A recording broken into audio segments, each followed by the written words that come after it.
What unites the students at your school?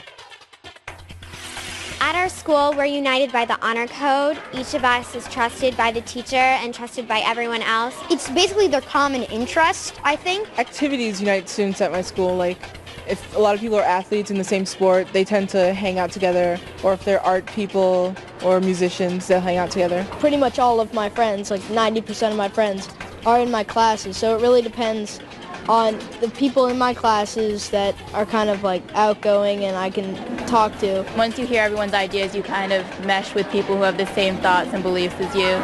So that's what brings groups together. At around AD 500, Rome lost control of its territories. Land and power was up for grabs. The Middle Ages were underway. The early years of the Middle Ages were a terrifying time for most people. Violence became commonplace as waves of invaders swept across Europe. From the east came the Germanic peoples. From North Africa to the south came Arab Muslims. And from the north came the most feared invaders, the Vikings of Scandinavia. People turned to local nobles such as princes, dukes, and counts for protection, and to Christian institutions for hope.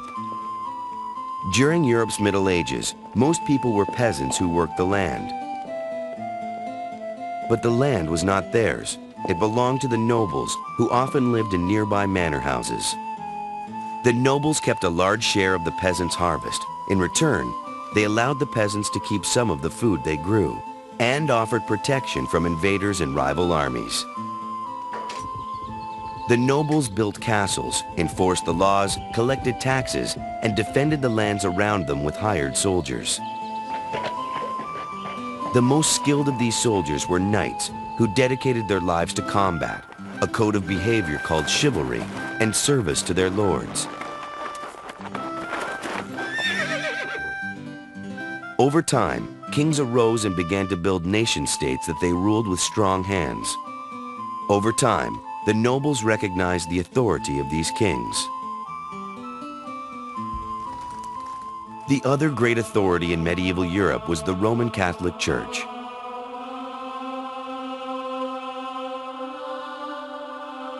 The popes exercised ultimate authority over the church, but the popes proclaimed that kings had a religious duty to obey them too. Sometimes the kings and the church clashed over issues of power. And often, rival kings battled each other. In 1095, Pope Urban II found a common enemy to unite Europe. Under the battle cry, "God wills it," Urban II declared a religious war against the Muslim Turks who occupied the Holy Land in the Middle East. This region was home to Jerusalem, a city sacred to Christians, Muslims, and Jews. With Urban's campaign, it became the center of religious war. The Crusades had begun.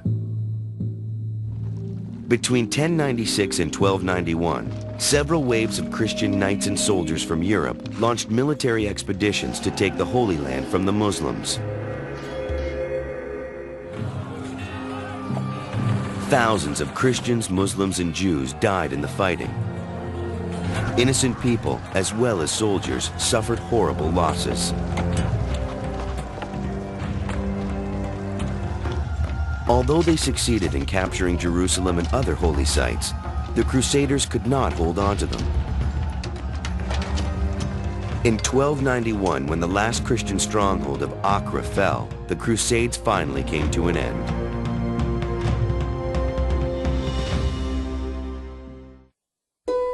Even though the fighting ended, the relationship between Europe and the Middle East continued. The Crusades had reopened trade between the Christian and Muslim worlds. Along with trade goods, Crusaders brought back new ideas, including advanced mathematics and astronomy, improved farming techniques, and new building methods. During the Crusades, life in Europe had slowly improved for many people. The population increased, trade improved, economies grew, and towns and cities revived. Grand cathedrals were built to express people's devotion to God, and Europe's first universities developed.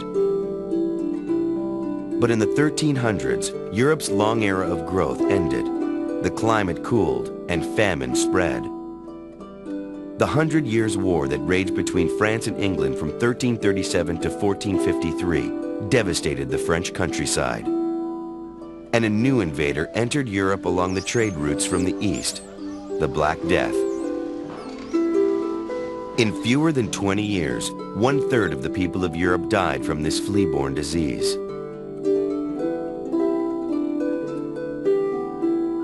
As the Middle Ages came to a close around 1500, European society slowly began to recover once again, and a dramatic cultural rebirth that would become known as the Renaissance took root.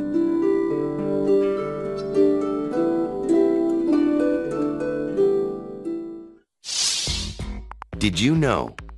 In 1212, the Children's Crusade began.